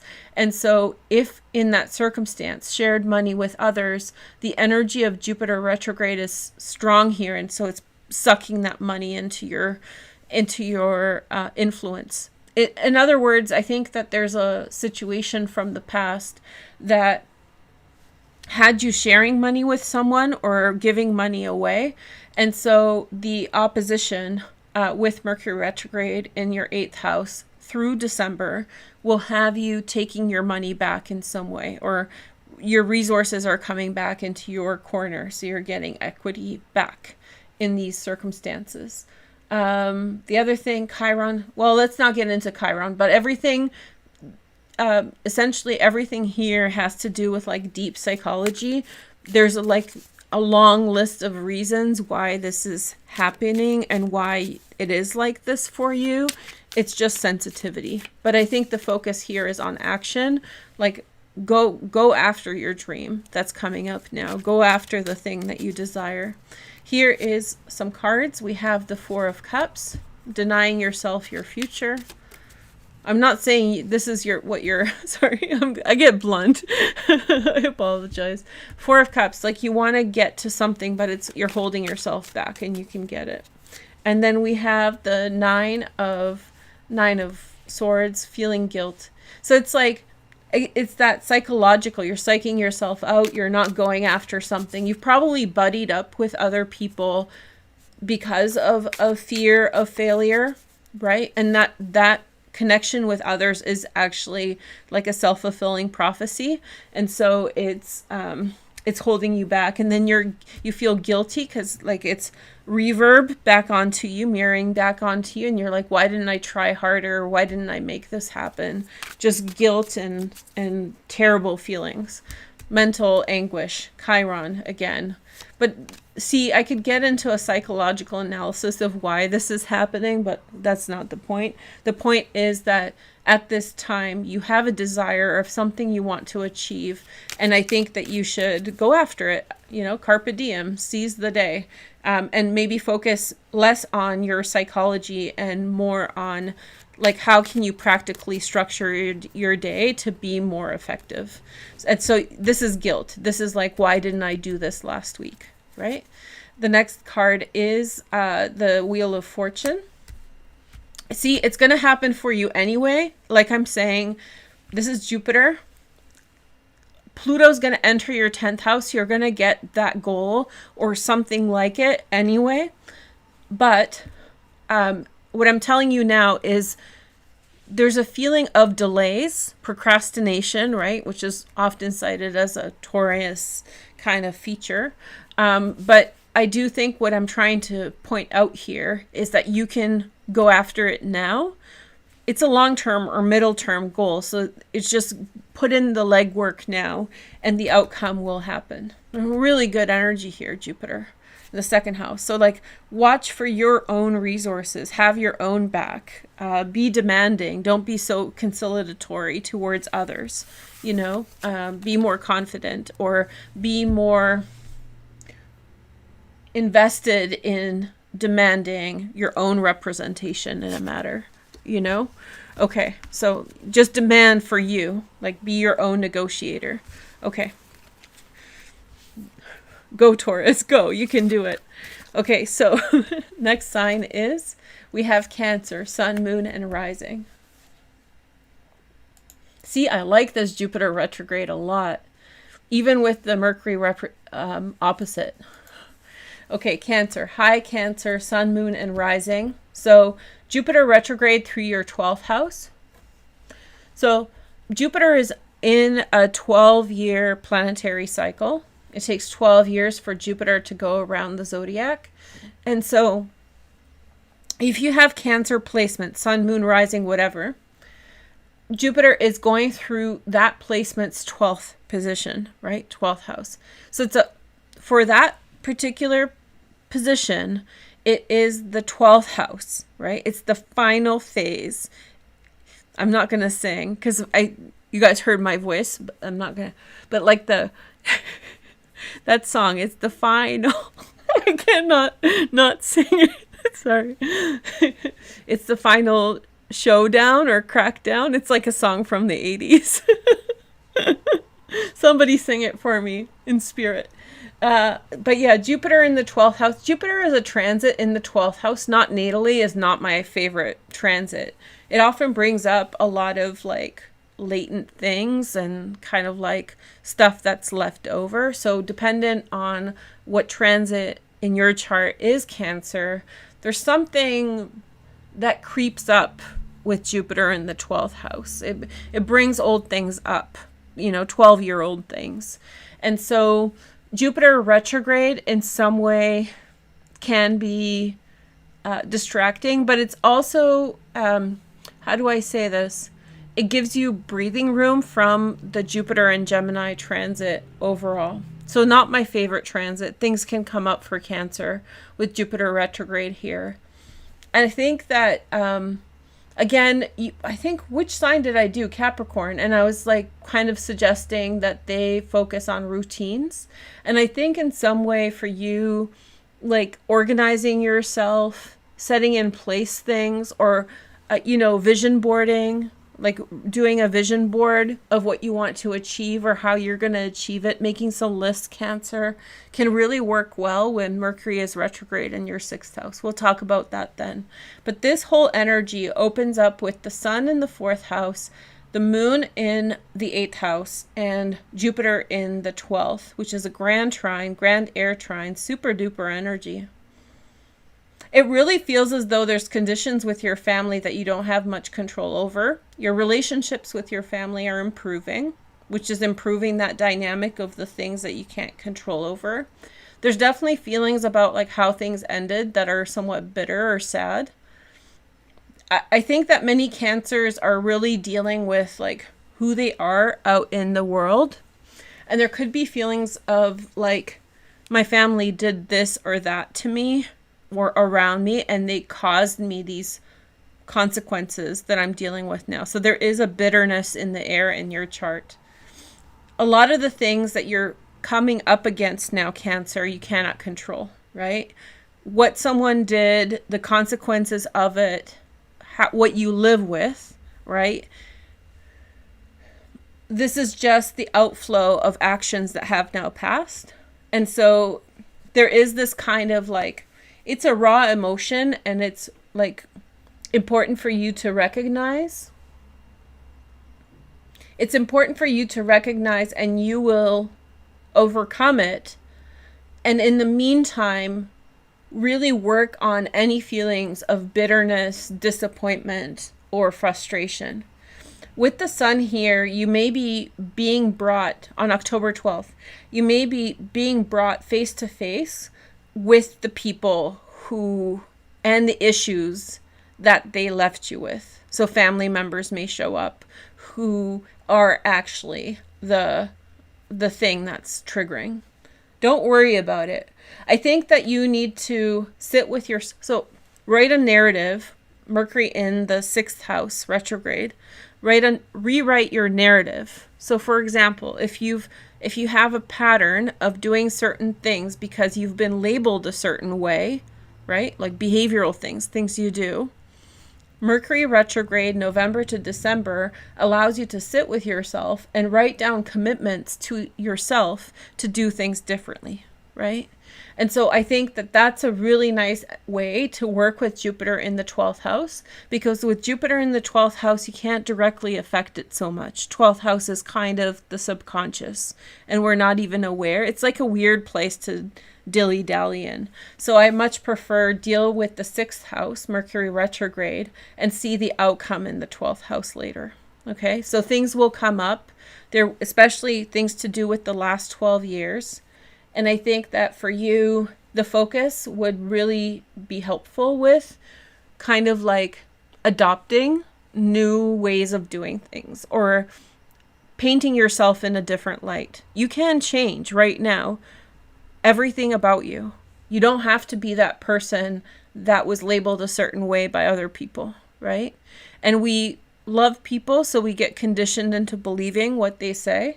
But I think in the 6th house, Mercury retrograde, Chiron, I think it'll naturally happen for you anyway, Cancer, but again, your own initiative will speed up that process, just like for Taurus. Okay, Sun, Moon, and Rising, tarot cards, sorry.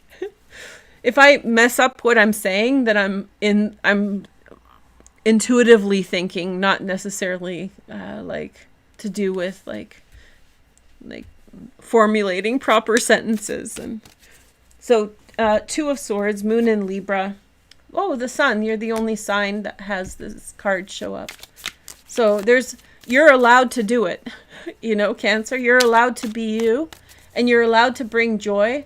There's also an energy here of the Sun here of visiting. Visiting family members who you haven't seen, who are quite negative maybe, and coming like, it's kind of like a sad thing to visit because it's like, it's not your place anymore, but you see it and it's like, it's just disappointing sometimes when you see it, right? So there's this like overcoming. Ace of Pentacles, new beginnings, it's all leading to like a personal revolution in the 10th house and career.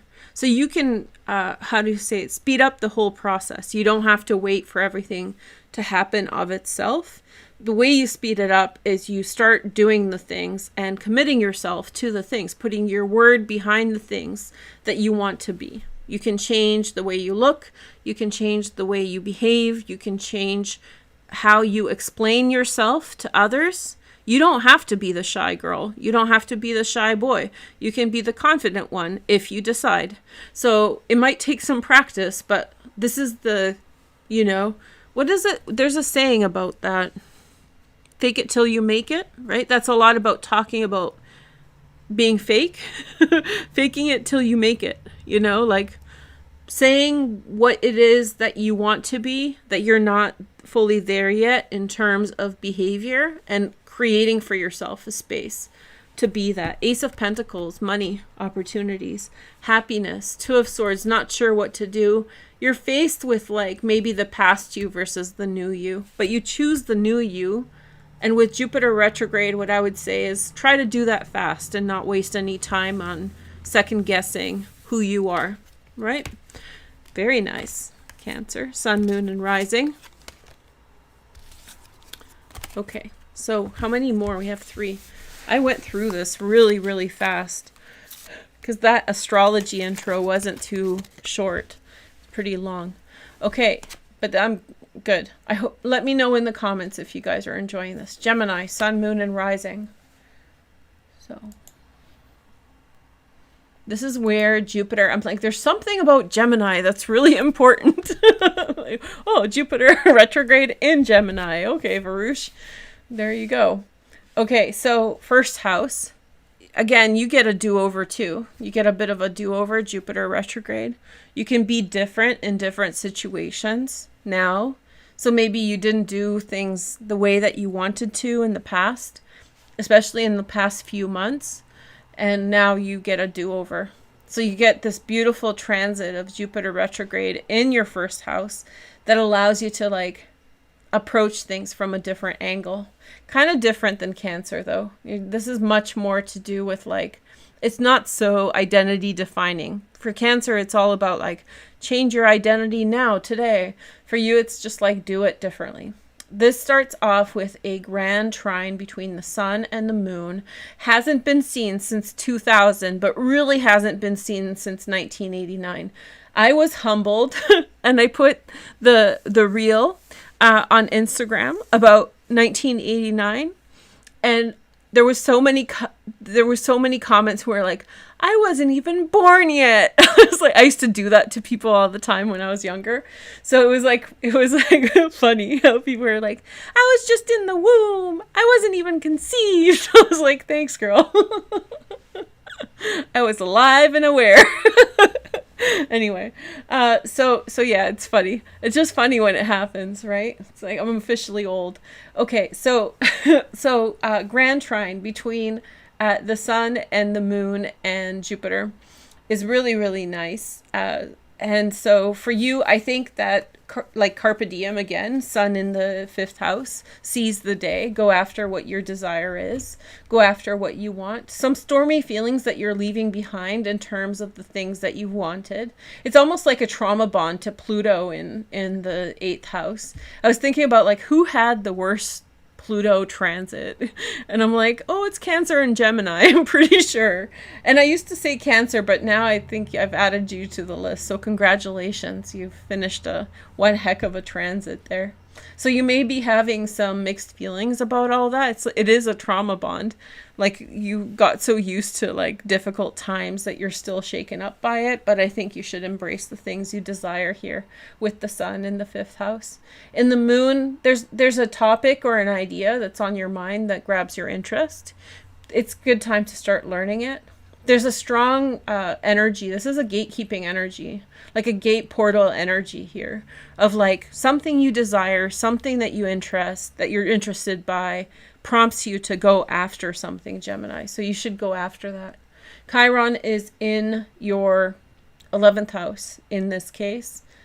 I actually feel like a lot of Geminis don't have the environment around them to be who they want to be, and kind of like you just don't have the friends that you want to pursue the things you desire, and that's your limiting factor. But I think with Mercury retrograde through your 7th house, you may be asking people the right questions and bringing in acquaintances closer in by doing that. So rather than sticking to your established friends that are like holding you back from pursuing the things you truly desire, I think that there's like an openness with Mercury retrograde in the 7th house and taking chances with people and saying, hey, do you want to try doing this? You know, so you're kind of inquisitive. I think many of you are very kind of restless from delays. And so I think many of you are sort of crawling out of your skin to like do something, to go after it, to like, let's get the party started. So I think that under Jupiter retrograde, you're going to have an element of this kind of coming your own. It's almost like I can't take it anymore. It's like being in school, right? And by June or whatever, when kids get out of school, it's like, I can't take it anymore. I have to leave. That's the energy, Gemini, Sun, Moon, and Rising. Okay, so let's pick some cards for you guys.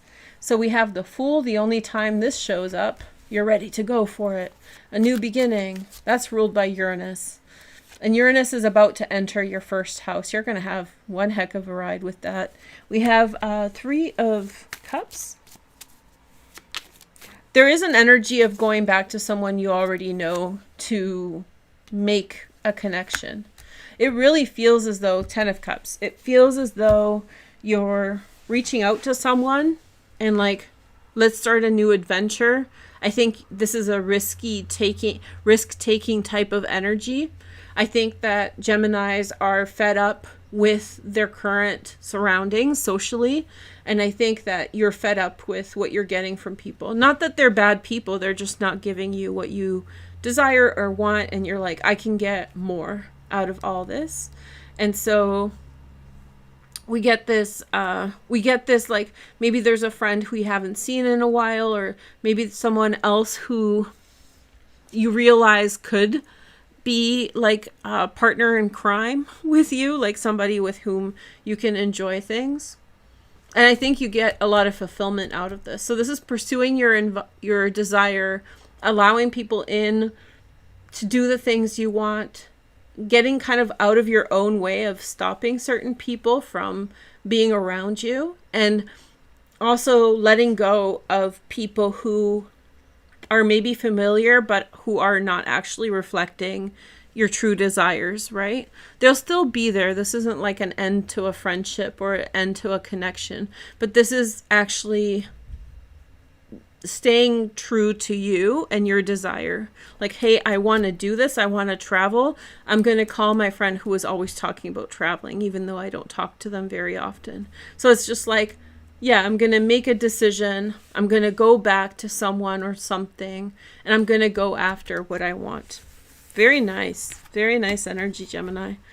I hope you have a very nice Jupiter retrograde in Gemini. Okay? So next sign is, we have Libra, Sun, Moon, and Rising. Hi, Libra. Let's take a look at your chart. Sun, Moon, and Rising, Libra. Okay. So we have Libra Sun. Happy Libra season, Libra Suns. Happy birthday. Jupiter retrograde in your 9th house. And Moon in the 5th house. So the air signs are conceptually triggered by this Jupiter retrograde. And by that I mean that your mind's open by Jupiter retrograde, and it's giving you options, all three of you. It's like, this is the potential, and go after your potential, carpe diem. Your transit is all about like branching out, right? Jupiter for Gemini, it was all about like finding a buddy to go on an adventure with. For you, I think that this is like a call to action to pursue something that you want. For some of you, this is travel far away. For some of you, this is changing your outward environment. Libras, I think that you're inspired by this transit a lot. And in circumstances in which you didn't allow yourself to have certain experiences, this transit is going to make it happen. So if you have not traveled because you, whatever reason, I think you'll find means to do so. And I think that overall, Libras have been confounded by personal relationships. So you've had like a series of difficult, heavy relationships that have held you down or held you back. And I think that there's like a liberation here. I think that there's I think you've had a pattern of heavy relationships that have been draining or demanding, and that created distance in yourself from the need for relationships. You've become much more independent. Mercury retrograde is through the 3rd house. Something around you, near you, is changing, which frees you up to go abroad, go somewhere far. Something that like maybe lease is ending, or something to do with like something immediate is coming to an end, and that you branch out much further out. Let's see your tarot cards, Sun, Moon, and Rising Libra. Sorry. We have the Page of Cups, Pisces, Cancer, Scorpio, sometimes. And then we have the Tower, the only time that's come up. This could be like a roommate saying that they're going to move out. Something like this. You're getting new information that's leading you to be free, basically. And then we have the King of Wands. There's something on the other side. There's a situation that's breaking apart, that's ending, or it has peacefully come to an end. And through Jupiter retrograde, and something close to home. This might have something to do with like housing situation or some commitment that you have somewhere close. It's almost like you're tied to something, you're connected to something, and that something is no longer a factor holding you back. And now, in some way, there could be someone, King of Wands. This feels like, because fire and air, Libra's air, fire is Sag. That was a Freudian slip, so maybe it's Sag. But fire signs, Sag, Aries, or Leo. But maybe there is a person there who's a conduit for your freedom. Like maybe you're connecting with someone, male or female, who is representative of the fire energy to get you unstuck. So it's very much about you, but there could be someone there with you. Somebody, it's almost like a trust fall. Like, come with me, Libra. Let's go. Let's branch out. And I think there's a situation that challenges like the status quo, the thing that you keep on having. You have like a repeated experience, like a routine. Your routine is breaking. And I think that through the break of that routine, there's like a branching out, and there's suddenly someone there to go to. Okay, there's a reason. There's a reason for I hate walking just with no reason. Like, I have to have like a purpose or a goal, and I can walk for like, oh goodness, I could walk all day, but I have to have like a destination, right? If I don't have a destination, I'm like 5 minutes, I'm like, oh, I gotta go home. You know, walking without purpose is mind numbing for me. I don't like it, but walking with a destination. So what it feels like is a destination is forming for you, Libra. Jupiter retrograde in the 9th house. It's possibly something you've considered before, or something in which the timing was off before, and now it's okay. Let's see the next sign. Last but not least is Aries. Hi, Aries. Let's take a look at your chart. Sun, moon, and rising, of course. Aries. Okay. All right, Aries. Let's take a look for what's going on for Aries, sun, moon, and rising. So Jupiter retrograde is in your 3rd house. There's something changing near your home. People are moving back. There could be people from like your early childhood or school years coming back to where, like if you live still in the same city. There's reconnection with the past, but also neighbors moving. So there could be a change in the general environment while Jupiter is retrograde in Gemini. Excuse me. The backdrop of this is Chiron and Aries. And so Chiron and Aries is very hard transit for Aries folk, sun, moon, and rising. There's a lot of themes that hit close to home. And you're such a confident sign outwardly. Like, you achieve a lot, you seek, you know, like far-reaching accomplishments, you lead heart first. That Chiron and Aries is a really hard transit because it makes you second guess that natural instinct to move forward, to assert yourself. But in a sextile to Jupiter, and with Mercury retrograde through, there's something about your environment that's changing. Limitations that have been on you in your close environment. So this is your neighborhood, your building, something like this could even be a building manager that's changing, Aries. There's some kind of there's a restrictive energy that's going to free you up to be more free, and it's going to work really well with that Chiron in the 1st house. It's not going to solve it because the Chiron in the 1st house is a long pattern of things, but it's going to make living much easier. Very nice transit. The Grand Air Trine between Jupiter, the Sun, and the Moon. I think that you're getting through to the right people and having really good communications. This combination to me looks like a good friendship triad. So it's like people are seeing you for who you are. You're intuitively guided to the right people. You're making the right connections. I really like that for you, Aries. And I think that's a really good start to Jupiter retrograde.